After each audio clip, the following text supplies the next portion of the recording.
And it is Unzipped. CARY Harrison with you, your new best friend. Welcome. I always enjoy spending time with you on Fridays here on this public radio station, of course, in replay on various different stations, wherever you may be. But happy tonight to be able to talk about the human condition. We often talk about geopolitics. I mean, it may not be the most exciting thing, but it's everything to everyone. And then there's us. What's left that's worth living for? And that's kind of what we explore here, reasons to suit up and show up. We're going to be opening the phones, of course, tonight because your feedback, your experience, your opinion is critical here in evaluating what we're going to be talking about next. We're also live streaming right now on Substack and YouTube. You can simply Google CARY Harrison, CARY like Cary Grant, CARY Harrison Substack or CARY Harrison YouTube, and that way we can stay connected when you arrive at your destination. You can easily find us live at kpfk.net, kpfk.net. And don't forget, Netanyahu, no, and don't forget, it sounds like I said that, didn't it? And yet, don't forget to sign up for our newsletter at caryharrison.com, and there you're going to get a transcript of this entire show. So when you hear stuff, you hear callers, you thought they said this, yes, you can read it. Plus, we'll be making clips of those and putting them on our weekly newsletter. So you're going to get really carved up, curated pieces of all of that. We're going to have a little fun here straight ahead. By the way, I want to give a nod to the great Steve Pride. He's been executive producer of IMRU, and we are helping out here by doing Unzipped. And we're going to be featuring, at least this is the hope, 3-minute segments of IMRU, which is the longest LGBT radio show in America, possibly the world. We have archives that go back to the 1970s, maybe even earlier. And we're going to be featuring some very cool stuff that we're going to be doing during the breaks, just to give you a sense of history and import. So I'm looking forward to getting those things inserted, as we say, radio language, not a double meaning, not. All right. Before we say hi to Flash, a world traveler who studies the arts of communication and information, and bring in also Renee Yawarski, daughter of Simone, who is also she is a Rhodes Scholar. Let's just say that. Whatever it is, she knows about it. Tonight, we're going to talk about the decline and fall of the American everything. And today, we're going to plunge snout first into a headline so perfectly absurd, so magnificently bleak, it could only come from the annals of a dying empire. Or annals, if you're Queen Elizabeth. Annus horribilis. Yes. Women, here it is, quote, women would rather encounter a bear in the woods than a man. Okay, think about that. If you're a man, you're like, what? What? Why on earth would that be? Well, we're going to be clear. This is not satire. This is science, or at least the mangled remains of a survey bobbing in the septic tank of the internet. Yeah, when asked to choose between the fanged 600-pound personification of death and Chad from the hiking trail, a statistically non-trivial number of women are saying, give me the apex predator. Why? Well, bears, you see, don't ask if you're reading Jordan Peterson. They don't circle back after ghosting for 6 weeks. And most importantly, bears don't podcast. Now, I hear some of you sharpening your keyboards, but not all men are terrifying in the woods. Well, that's true, but let's not get lost in the foliage here. And there will be a distinction between, say, straight men and gay men and incels and all the other variants we find here in the land of e pluribus unum. The problem isn't any one man, it's the vibe, the ambiance of threat, cultivated over centuries, and now wearing Oakleys and carrying protein powder in the same bag as their concealed carry. You got to admit, we've reached a special kind of low when the average American male has been outcompeted in sheer approachability by a carnivorous quadruped with a known tendency to maul. It's not just a failure of image, it's a failure of evolution. Women aren't swiping left. They're running full speed into bear country with peanut butter in their pockets like it's a safer bet. So let's zoom out. This isn't just about dating. It's about trust, public trust in men as civic companions, as co-workers, men as fellow bus riders. And that trust, my friends, is in free fall in the United States, not in France, not in Italy, not in Spain, not in Switzerland, not in Norway, in the United States, not in Mexico, not in Canada, in the United States, like Blockbuster Video or Democracy in free fall in the United States. So blame what you want, incels. We'll get into that a little bit. Renee is somewhat expert among everything else on that. Blame it on Andrew Tate. Blame it on the algorithm that turns disaffected teenagers into pocket-sized Mussolinis. But the result is the same. An entire gender association now synonymous with menace. And that's not a PR crisis. That's a civilization-level whoopsie. And here's where the dystopia creeps in on little cat feet.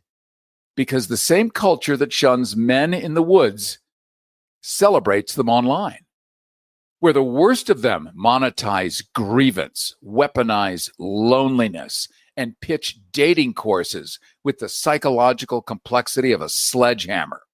We're living in a time when how to talk to women is now a course. It's an industry, as if basic empathy was some kind of lost martial art. Meanwhile, big tech watches the show from above, monetizing the collapse. Every swipe, every rejection, every paranoid tweet is just another data point in the great machine learning model of the American apocalypse.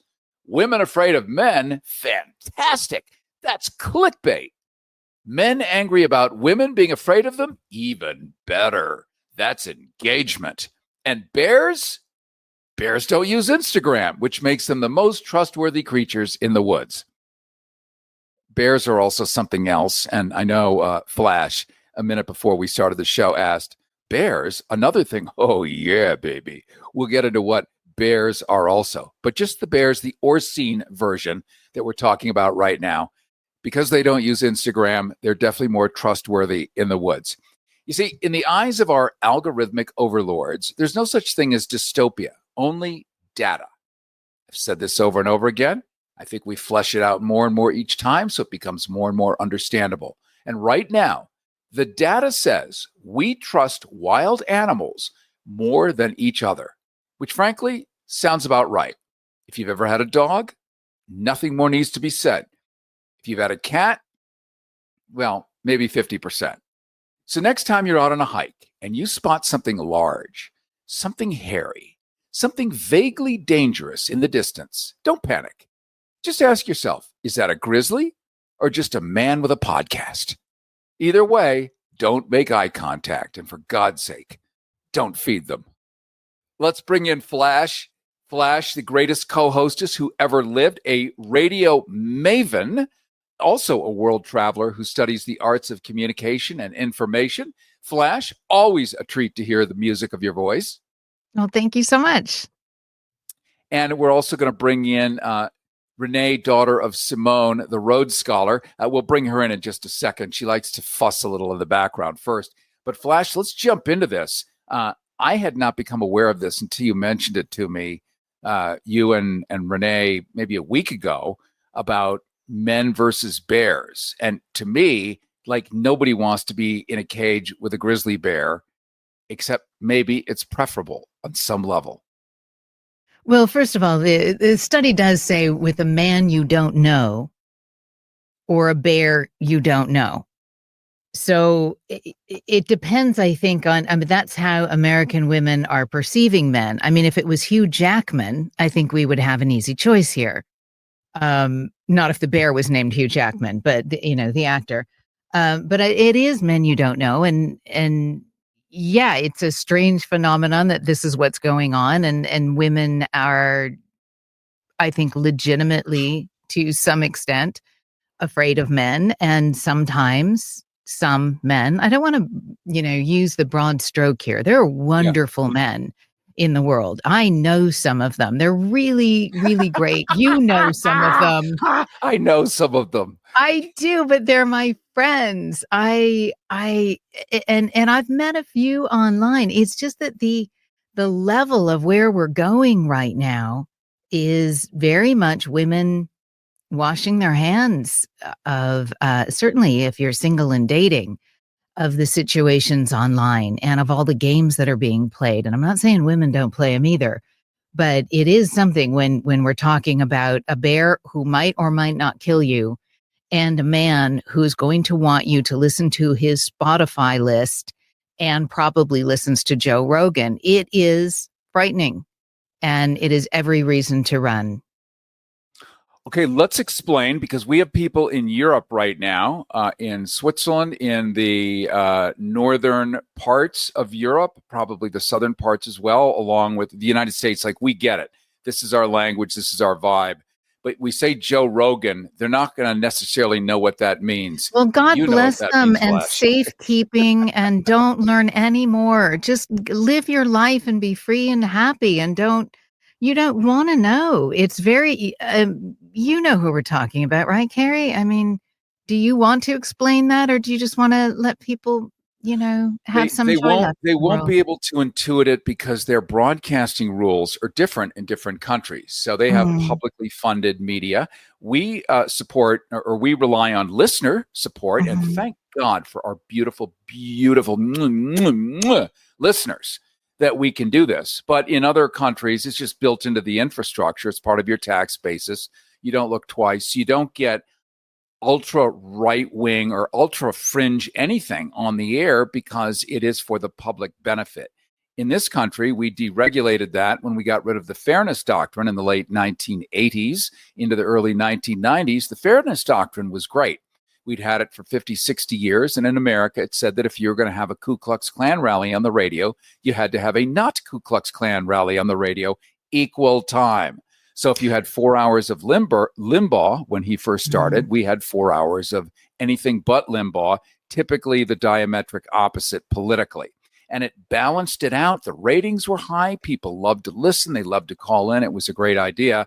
And then Newt Gingrich and a very large conservative wave pulled in under George Bush the first, and they were able to get rid of, and Bill Clinton, interestingly enough, or ironically enough, nailed the last, or put the last nail into the coffin on the fairness doctrine. It all went away.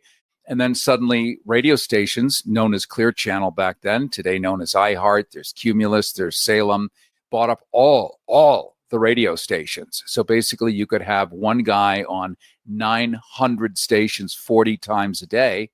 And when people are listening, that's all they get.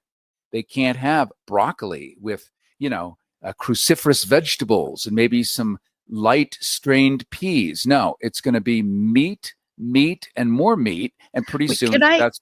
I don't mean to disrail, but speaking of meat, and more meat, did you hear about the white supremacist rally that happened over the weekend? Huge white supremacist rally. They had their faces covered and they were all wearing khakis. Isn't that the sign of the apocalypse? Well, who came up with the outfits? Much less the crazy. I can't speak to that. I can say I own khakis. They're very comfortable. No. And there's really nothing inherently wrong with khakis if you wear a blue blazer. Yeah, no, they wore white shirts, I believe, and khakis. Yeah. But if you're a white supremacist hiding your face because you're so proud of who you are that you don't dare anyone see you, this is crazy. So I'm glad that we're kind of bringing everyone up into the American thing, because when you talk to people who are not from here, Flash, they're always asking you, so tell us, how did this happen? How is this working? And it's tough because they're not from this culture. And you can't say, well, you just purchased the White House. It's now $300 million. That's the new price. It was $60 million 5 years ago. It's now up to $300 million. You just pay for it. There, it's done. Well, they did some upgrades. They redid the kitchen and, painted. So yes, they did. And Nancy Reagan, of course, had replaced many of the lovely china. So there were lots of upgrades, things to look forward to, especially if you work there. Yeah. Yeah, but should we talk about the bears with Renee? Renee, did you want to jump in on this?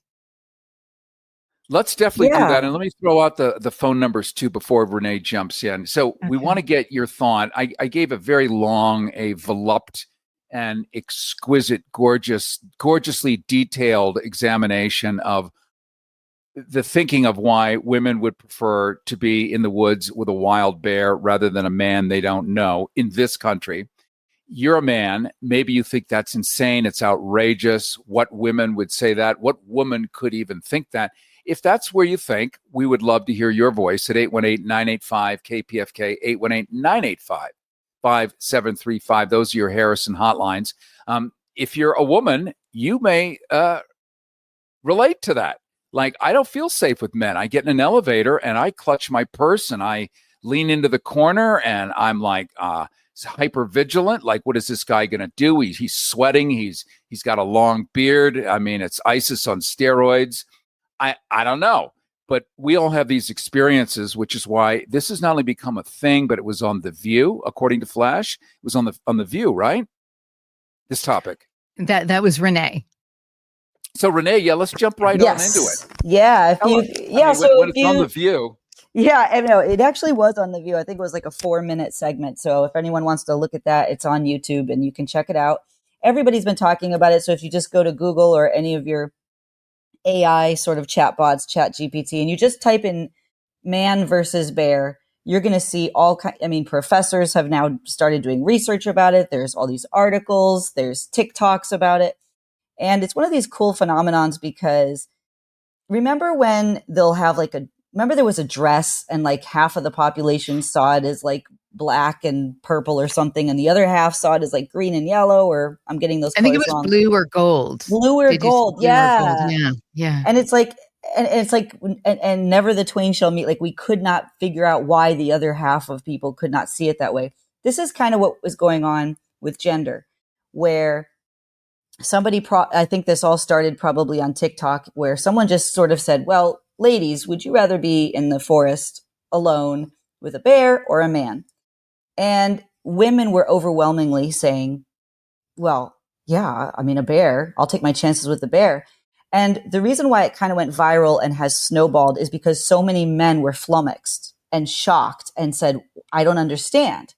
And so that's when it became a real issue, because I think a lot of women live a daily life where if you have to jog at night, or you have to go to your car in a parking garage at night, or if you're alone in an elevator, women just know you're kind of scared. You have your keys out. You're thinking of what can go on. Women comedians do bits about this. And I think women can forget that men don't really understand that. Like, I'll have men say to me all the time, oh, you should go jogging at 4 a.m. It's like so beautiful. Oh, wait, you can't. After I mention it or after I look shocked, like, I can't do that. I don't get to, if I were to do that, I mean, I can do it, but then I might end up on the news the next day. And if you did, someone would say, well, why was she out jogging by herself at 4 a.m.? Whereas they would never say that to a male. Right. In the mini skirt. Why was she wearing an attractive Well, I'd wonder why you were wearing a mini skirt to jog, but for sure. Because probably it allows the heels were beautiful. The thighs to sweep gracefully in the 3 a.m. Moonlight. But, men love to blame women. Oh, the reason I won't even say the word, the reason I did it is because she dressed that way and I couldn't help myself. My hypothalamus is the size of a pin needle. I have no executive functioning whatsoever when I see legs or, a braless shirt. And I go into this limbic rage and I start walking on my knuckles and snarling. But are these the same men that say we can't have a female president because she'd be too emotional and wouldn't be able to control her thoughts?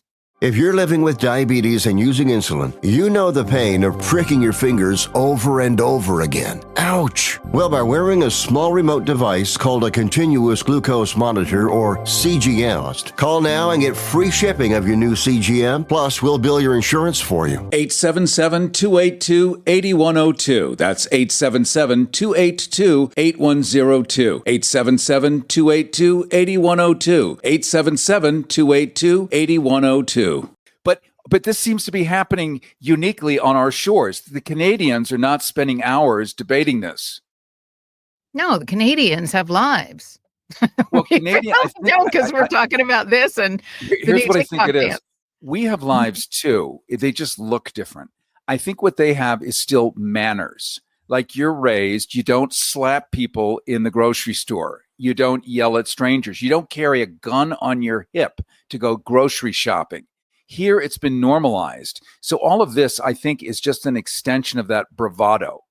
And men who have been told from the highest places in the land that they own women now, that they may do as they wish and get away with it, and that women are simply instruments, receptacles, if you will, of their pleasure, and that's about it. Well, there are certain men. I mean, I want to keep jumping in on this because this is certain men, and I do think no matter what the rage, no matter what the whatever it is an entitlement.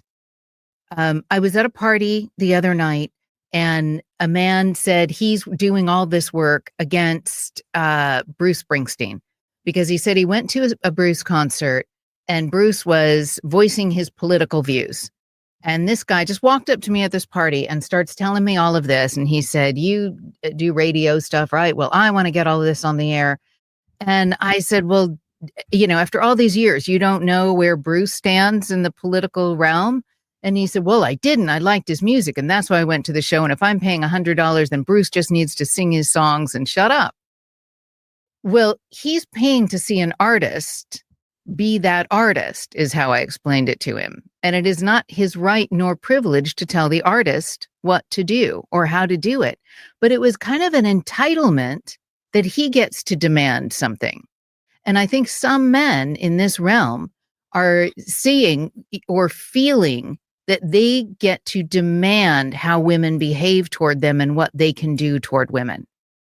And the Joe Rogans and some of these talk shows of that men are the prize and women should now chase men and men should be able to treat these women any way they want to. And women are supposed to pretend they like it in some of the songs that are coming out now.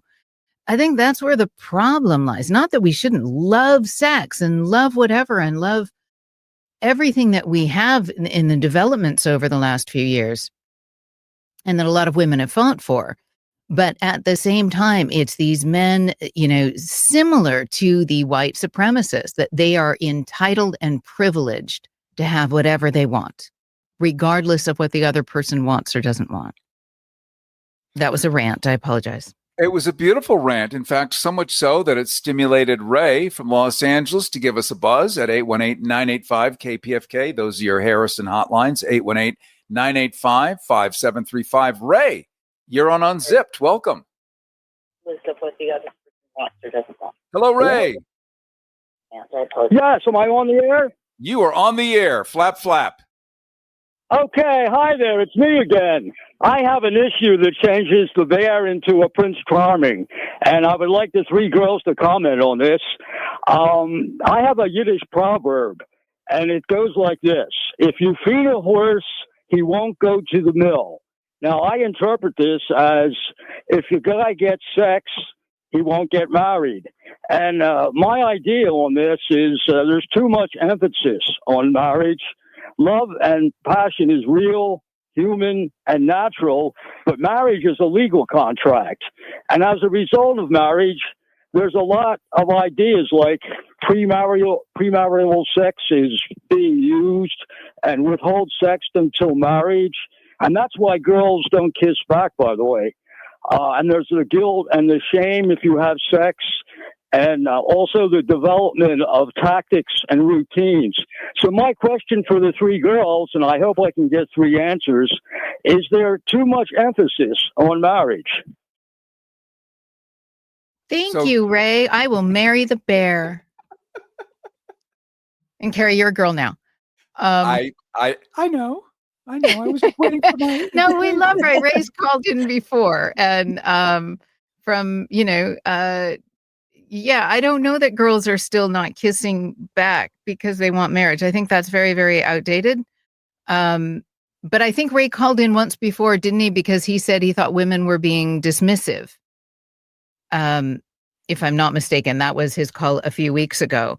I'm not quite sure what the answer is to this, because I think Ray's kind of still has Ray, if you don't mind, has a little bit of a view from maybe the 50s. What do you three girls think? Yeah, maybe Ray's Yeah. gone. Oh, okay. I'll chime in unless Renee wants to go first. You have a lovely voice. I will go first and say that Ray, it does sound a little bit like maybe you're speaking from anecdotal evidence, from maybe something that happened to you at some time, and that's valid, whatever your experience has been in your social circle. But I would say that statistically in the Western world right now, that's probably not entirely true anymore. I can't speak to every individual, but I do know that many women do engage in premarital sex or have opted out. I know millennials have opted out of monogamy more than most other previous generations. I don't know if it's 18% are engaging in something other than monogamy right now of the millennial generation. And I can't speak as to not kissing back, but again, these sound like maybe personal narratives, things that have happened to you, and your response to them is totally valid. I do personally agree about the legal contract. And of course, we know that the modern view of legal marriage comes from patriarchy. It comes from property endowment and legacy for male legacy, and really more ownership. And yeah, it's not so much about love or choosing what's best for women, of course. So I think a lot of people in the Western world would be right on view there. And I think people are getting married less frequently than they have been in the Western world. So we have a third girl here, CARY, Yes. and she can can offer her view. I'm a modern woman. I'm fluid, so here I am. It occurs to me, this is going to come from my male side here. If I remember, there used to be something called Virgin Records. You guys probably remember that too. You used to buy something called CDs. You would take this disc, put it in a machine, and play music. And when a new one came out from a band you liked or a song you wanted, nothing could stop you from getting into Virgin Records. You would leave work. Oh, I'm sick today, whatever. And you would get in there. Same with Blockbuster. When that new movie came out, the one that just was in the theater and it's going to hit Friday afternoon, you were the first one at Blockbuster or whatever the version is of that. I think if a woman wants to kiss a man, there's probably not much that's going to stop her from doing that, except obstacles. What are those obstacles? And I think that's what we're talking about today, is there are unusual obstacles that never used to exist. Sure, there was the patriarchy. There were manners that said you couldn't, like on the first date, you couldn't do this and that. There were sort of social structures. But now we have safety structures when the social structures, you could be pretty sure that when you were driven home in the 57 Plymouth, that he wasn't going to go nuts on you, because the whole neighborhood would know, the police would know, the church would know, and he would never work again. So there was a kind of social restraint. Now we're dealing with incels, that people, men that have no sex whatsoever, that live in their mom's basement and grow mushrooms.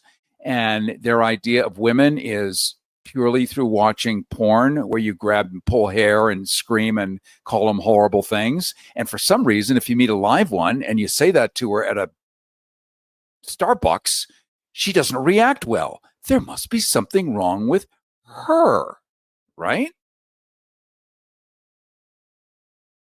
Okay, well, I guess that one doesn't deserve an answer. Let's go to Madeline. And I was going to say Flash was on mute. Flash was on mute, so I am on mute. So she might have been saying something. Yeah, so sorry, I was, but yeah, thanks for pointing that out. I agree with everything you said. I mean, I think it's just tricky, but we do have another caller. How lovely, Madeline in Altadena. Madeline, you're on Unzipped. Welcome. Hi, this is awesome. I really like your show. Yeah, maybe a bear. I like what you said about, I don't even know. I can't hear the phone very well. I was listening to the radio, but I have to turn off to listen to you. Yeah, it's women are human. We are human. I was in a religious, somebody was reading old biblical stuff with your redeeming your slave. A man is 50 and a woman is 30. A boy is 20 and a girl is 10. A young boy is 10 and a girl is 5. It's like, I think we have never gotten over that. And women are human, and we are human. We deserve respect. And yeah. I agree with Amen you to that. completely, Madeline. And I think, I've thought this for quite some time, in that if men and women, I mean, if we treated each other as two humans, and then but we're the whole male, female, and what our roles are, it's disappeared in some areas, which is good. But in other areas, it's sometimes men still think of women as, in the dating world, as something they're going to order on Amazon. Like a product they're going to get. What are they getting? They want to see the goods. How is she going to add to their lives rather than another person? Because they wouldn't treat their buddies that way. And women sometimes do the same thing in how they talk about men. But if you treat each other like you're living in a small town, and however you treat each other in the dating world or as friends, you're going to see each other at the grocery store, at the gas station, and you can't just disappear. I talked to a kid, he's 21 the other day, and he's gay. And he said he'll sleep with somebody 3 times and then he ghosts them. And that's just how he lives right now. And I asked him why. And he said, well, it just takes too much effort, too much communication to explain that, whatever it is he's feeling like. Obviously issues he hasn't worked out yet. But I think if there was more communication that way, and treating someone as you would want to be treated, like you're just saying, Madeline, as another person, things might sort out better. Thank you. Thank you. Thank you, Madeline. You're a rock star. Very much appreciated. And hopefully you've set a beautiful spot on the pavement for other women to be able to jump in and speak as freely as you did. And we really appreciate your call and hope to hear from you again. Why don't you get them to have a skills competition? Thank you so much, Madeline. That opens up a line at 818-985-KPFK, 818-985-5735. We're going to pause for a second. When we return, we're talking about the latest study that shows if women had their choice, many women, I sound like the president, many women, like lots, like it's become a thing, if they could choose whether to be with a wild bear in the woods or a wild man whom they don't know, they think they would fare better with a bear. Survivability. Why is that? That's what we're asking you, and we'll talk to you on the other side. IMRU presents Unzipped with CARY Harrison. Your sex, your stories, and everything in between.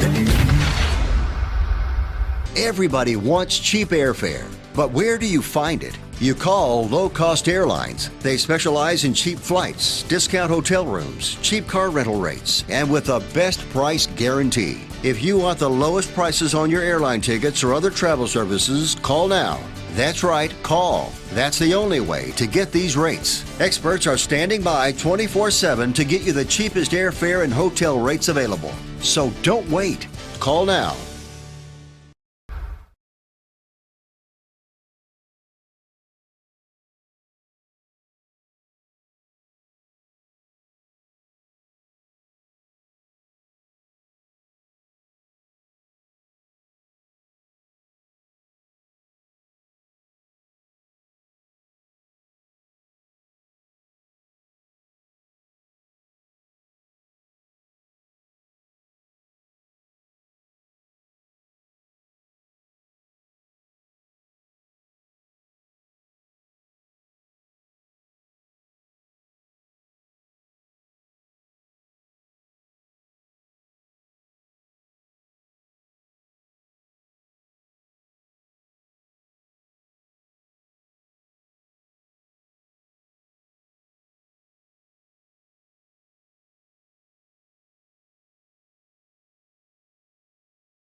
IMRU presents Unzipped with CARY HARRISON, exploring the complexity of human desire and everything in between. And it is Unzipped. CARY Harrison with you, reminding you that we are live streaming right now on Substack and YouTube, actually on Facebook, on X, formerly known as Twitter, on really everything with a chip and a signal. You can simply Google CARY Harrison, C-A-R-Y, like Cary Grant, and find it, enjoy it, be with it. And when you arrive at your destination, if you're listening to terrestrial radio, you can turn it off and switch to a digital stream and not miss any of the incoming calls at 818-985-KPFK, 818-985-5735. We're talking about a topic that has grown to become public discussion. In fact, so much so it was on The View. It's all over the internet. If a woman had a choice, really, for survivability and comfort, would she rather be trapped in the woods with a wild bear? Would she survive that better than a live American human male? Maybe with a gun, maybe with a bunch of Joe Rogan in his head. What are the odds of him not misbehaving? So women are picking bears. Flash brought up a second ago about her gay friend who might go on 3 or 4 dates and then it's kind of out the window. And I'll give a little insight into that because I have a little access to that side of the world. Yes, please. And there are bears in the gay world that are not the kind in the woods. Did you know that? Say what now? There are bears in the gay world that are not the kind that you find in the woods. I did not know that. Let me bring everyone up to speed on that. So when you're trapped in the wood, if you're a woman, you would definitely want to be trapped with a gay bear. So a bear in the gay world is an overweight, hairy guy with a beard, usually wearing a tank top, and loves to dance and is just as gentle as a lamb. They're just called bears because, gays love to, make everything elegant, no matter what it is. So you take an overweight guy and you call him a bear. He's now part of a community, and he can be an elite version in that community. In the straight world, an overweight guy in an undershirt, you guys might have a different term for that. And you might not have parties for them, but I don't know. So that's a bear, just to enjoy a little bit of reality check on all of that. Your gay friend, you're right, Flash. There is not enough communication, and there's a reason. Very much as women are now experiencing with DEI being erased, that means women are now officially erased from the federal government. Unexisted in the federal government, poof, gone, erased. Because who do you think the diversity, inclusion, who do you think that is? It starts with women. Then you throw in some trans, you throw in some of this, some of that, whatever, African Americans, just anything that checks a box called other that is not a white, heterosexual, Protestant Republican. That's other, that's now gone. So women are suffering this as they always have throughout history. But right now it's really in your face. Gays have only recently enjoyed even being allowed to get married. Now they've been erased. They're back to, do I go back in the closet? Do I commit suicide? That's pretty popular, about 30%, by the way. To just end it all. There's like no hope, no future. I mean, these are hard times. So when you've grown up disenfranchised, not a part of, but a part from the whole time, even under legal standards, under social standards, now we have a patriarchy that dismisses women even as human, really. They're just carriers of somebody's spawn. We're all sort of sitting in the same boat. And it's really hard to try to communicate. Like, if you're in the woods with this guy that we're talking about and you try to communicate, you're not going to probably talk about how afraid you are because that's going to turn him on, maybe. Isn't that part of the fear? That we'll be talking to a man in the woods about being turned on? I'm confused. Oh, so let's say if you communicate to this man in the woods with the topic about you would pick a bear because a bear is probably safer. If you're alone with a man in the woods whom you don't know, the first thing you're not going to probably tell him is that you're afraid of him because that will probably turn him on and make him feel powerful. If it's the kind of man that you would be afraid of, then he would probably gaslight you. If you say, I'm afraid of this situation, I'm afraid of you, well, what's wrong with you? The problem's with you, not with me. Like the guy on social media who think, the problem with dating apps is that 10% of the guys get all the women. It's not. The problem with dating apps is that women are concerned and unsure and frightened of men right now, and especially on dating apps, of what you're getting and the effort it's going to have to be put in, and the facade that can be put up in the beginning, and all of that. I mean, at a certain point, we're like, because when we get ready for a date with a man, generally speaking, we're thinking about, what are we going to wear?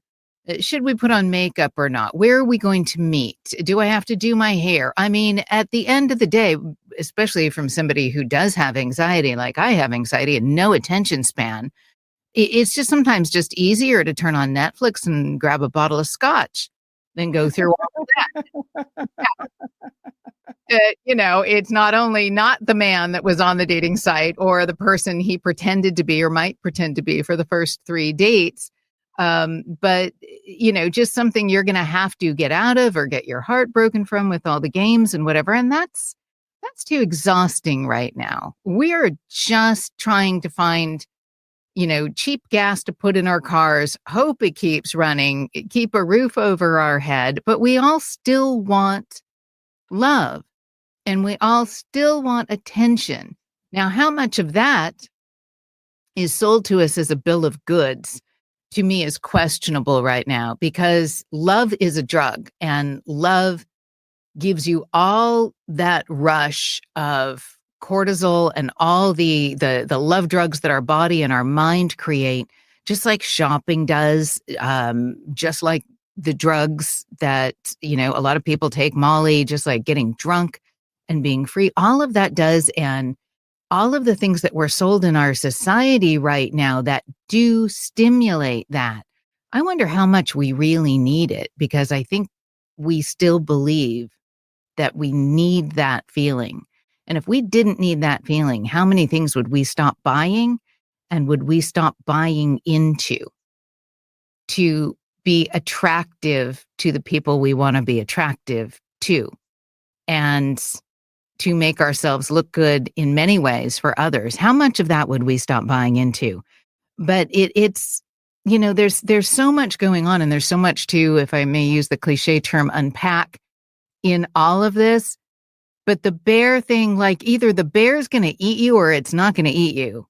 And I think a lot of women like that simplicity, rather than who is this man going to pretend to be, or want to dominate, or want to gaslight, or confuse, or get whatever he wants, or fool with us in some way. And I'm sorry, men, I know you're not all like that, but there are many who are, and some are very misogynistic and just think women deserve it because they don't think of women like other people.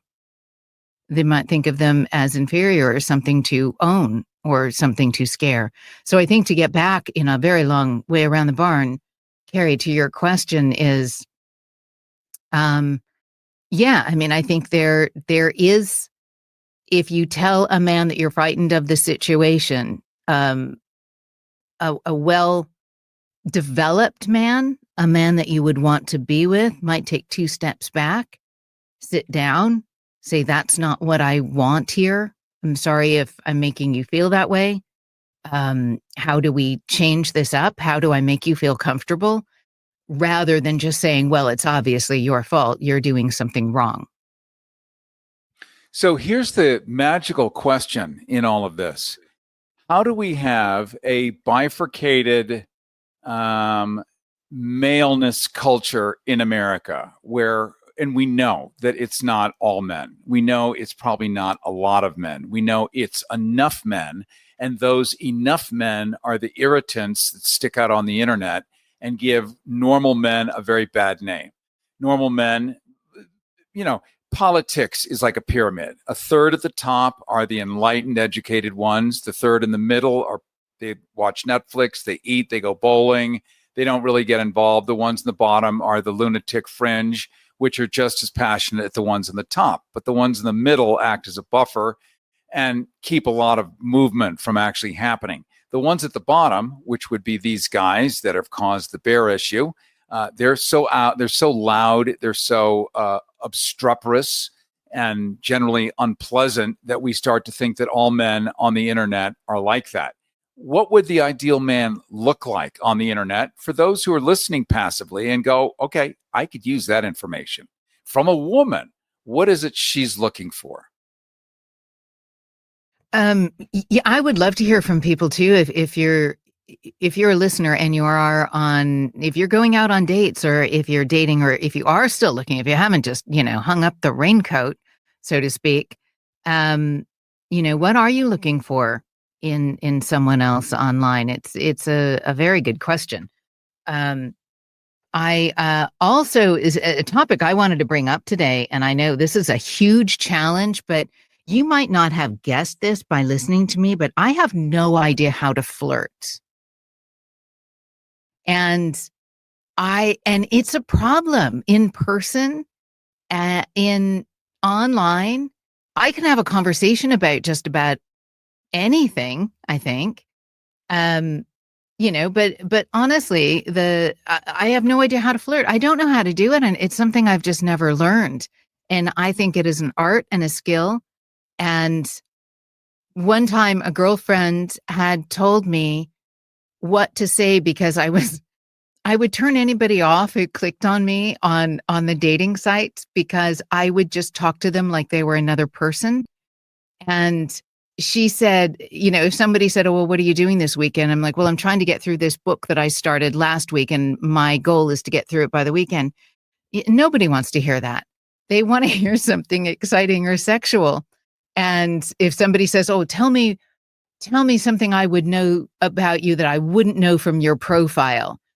And I would say, well, I can swim 20 laps in the pool. No, nobody wants to hear that. They would all just swipe me off if I said something like that. And my girlfriend said, when they said, tell me something that I wouldn't know about you from your profile, she said, say, my knees are ticklish. Worked like a charm. So do we have to, is that flirting? Do we have to dumb it down to where nobody's, ooh, my knees are ticklish? That yeah. Wouldn't work for me. So no, I'm not tribal. I'm not the average bear. I'm sapiosexual too. In other words, smart people turn me on. If it's in a great body, you're fit, and you're smart, oh my God, then it's easy to be charming. You just be yourself. You just, if they're witty and clever, you don't upstage them now. That's the key. But just try to sort of meet it equally, and you'll sort of find a little bit of a rhythm. But smart is key, because when you're making out, it may be lovely, it may be beautiful, it may be hot, you may get wildly turned on. But if there's no content there, you're not going to have a second date. And you're certainly not going to take them home to your mother, male or female. As a female taking home on anybody, as a male taking home on anybody. So I think content is key.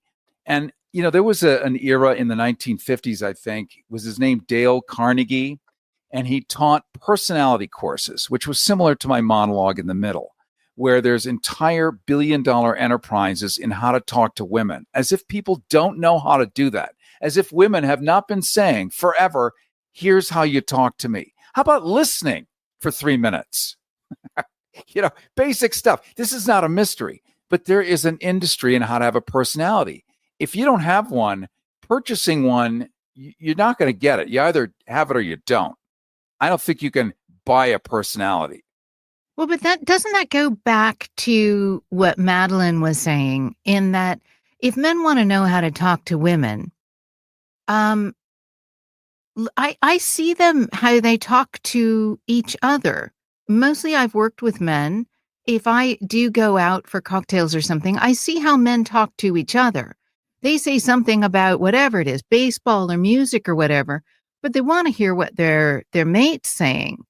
They'll listen, they'll debate music. They'll listen if they're talking about a relationship or something. But with women, they don't, because I think they think she's going to be more attracted to them if they dominate. And that's not the case. I don't think we want to be dominated. I'm one of those women that I'm a little old-fashioned in this way, that I do love a man to open the door for me. I do love if he puts his arm around me or holds my hand when we're walking through a crowd. These are just things that I like. Are they mandatory for me to live my life and get on? Absolutely not. But I like those things, and not everybody does.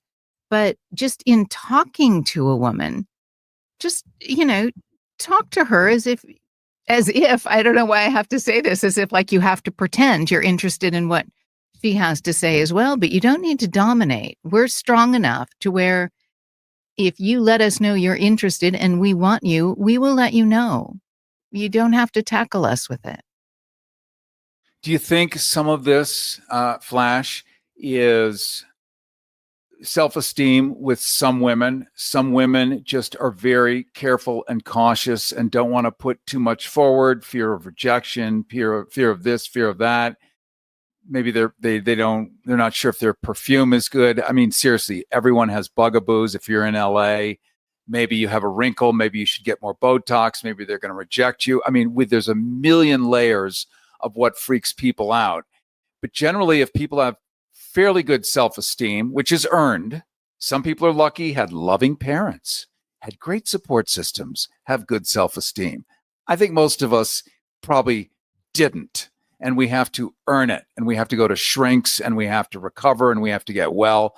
And then we start to carry that. And with that, I think it's attractive. When you're with someone who knows who they are, who stands for what they stand for, and can defend themselves and is not going to hurt you, that probably feels pretty solid. But I think men with lower self-esteem, we could look maybe to Washington, D.C. We see a bunch of them. They're brutal. And that can't feel attractive to a woman, or can it? Well, not to this woman. No. But I think there's, again, going back to this party that I was just at, there were men who were flirting with me, men who let me know they were interested. And then I felt like in order to get out of that, I had to say something more than I'm not interested or no, because that's unacceptable. It seems in this culture. And these are, folks in Hollywood, in Los Angeles. They're not, they're smart, they're creative, but they would take it personally. There's a lot of interactive things going on all at the same time, but there's a lot of, if they were talking to another man and he said, hey, do you want to go play golf or something next week? And they goes, no, I don't really feel like it. They'd go, all right. There wouldn't be all this stuff around it. Oh, she's rejecting me, she's a bitch, or there's something more that has to be made of it. And because I think there's still this underlying, it's hard for us all. I don't know how direct I could be with someone. I was with someone the other day and he got a text in the middle of a concert, and the text said, I'm very much in the mood right now. I could never send a text like that. I'm much too much of an introvert and shy to send that. But I thought, oh, that's how that's done. And he was ready to go. James pulled the car around. But there are men who also I got into, because I will get in debates with people, a man who was telling another man right in front of me about how you need to treat brunettes in a certain way, as opposed to blondes. And I thought, how many men have ever thought that women never refer to men as brunettes or blondes or redheads? If someone says, oh, did you meet a man the other day? And she says, yes. The first thing out of her mouth is not, is he brunette or blonde? We as women are not our hair colors. Hair color is interchangeable. Some of us are born with a certain color, but I am not a blonde or a brunette or a redhead. I am a human. I am a woman. I have hair color. But I think it's very much still putting women in a box in that way that we don't with men. Now, some women have other boxes. I was just talking to a woman who would never date a short man, but she's about to marry one. So There you go. There was a recent study. By the way, this is not a podcast. CARY Harrison with you. This is Unzipped, part of the IMRU family, the longest running LGBT show. It has a long tradition of that, over 35, maybe 40 years now.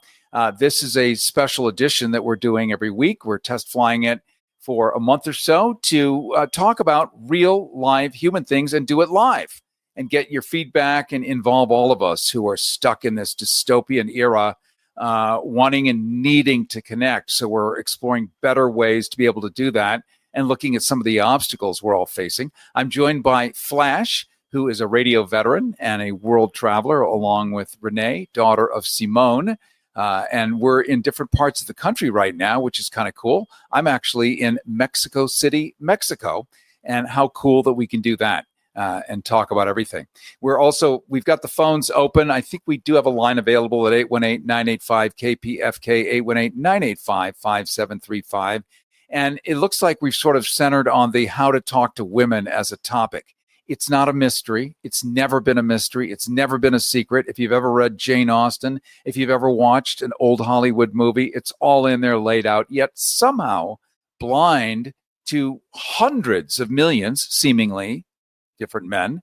They have no idea, or at least from the women's perspective, of how to talk to them. Let's jump to Matt. He's on line 4. Matt, you're on Unzipped. Welcome. Hello, Matt. I could barely hear you, but I guess I'm on right now. Yeah, I just wanted to comment real quick. I'm not an online guy, and I think it's kind of weird, but I know some people that it's worked out for. But some of the descriptions of the co-host earlier, sorry I tuned in late, I'm not sure what your name is, about how men describe women as blonde or this or that. I mean, you missed an adjective, Neanderthal men. There's a lot of dudes who I've never heard anybody start to describe somebody they met like that. It's a lot more about the content. I'm not sure of what the demographic or the intellectual capacity or how it works online, but it's there's a lot of men who don't talk as if they're some jocks at a sports bar. Oh, absolutely. I agree with you, Matt. That's why I've said a few times, some men. And, I think it's changing, but it is something that I hear quite often. And I'm friends with people from 21 up to 70. And some men still do that. There are many men who still refer to women as chicks. I'm friends with them too. Yes, it's hard to. Yes, it is. It is. Unfortunately, it's still a misogynistic and racist country we live in. So true. Are you married? Not at the moment. Have you been married? Yeah. How many times? Yes.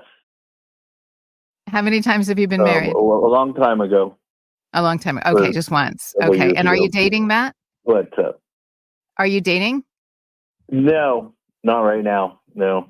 You're just taking a break? I guess you could say that. Or are you done with it?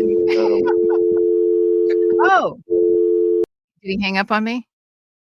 Who's to say? I think that was enough of the questioning. I don't think he did, but yeah.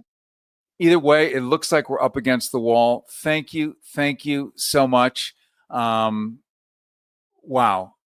So wonderful to hang out with you, Flash. And we covered a lot of territory. And I look forward to seeing you next week. Absolutely. Thank you. This was fun. Bye, you guys. IMRU presents Unzipped with CARY Harrison, exploring the complexity of human desire and everything in between. If you're living with diabetes and using insulin, you know the pain of pricking your fingers over and over again. Ouch! Ouch! Well, by wearing a small remote device called a continuous glucose monitor, or CGM, call now and get free shipping of your new CGM, plus we'll bill your insurance for you. 877-282-8102. That's 877-282-8102. 877-282-8102. 877-282-8102.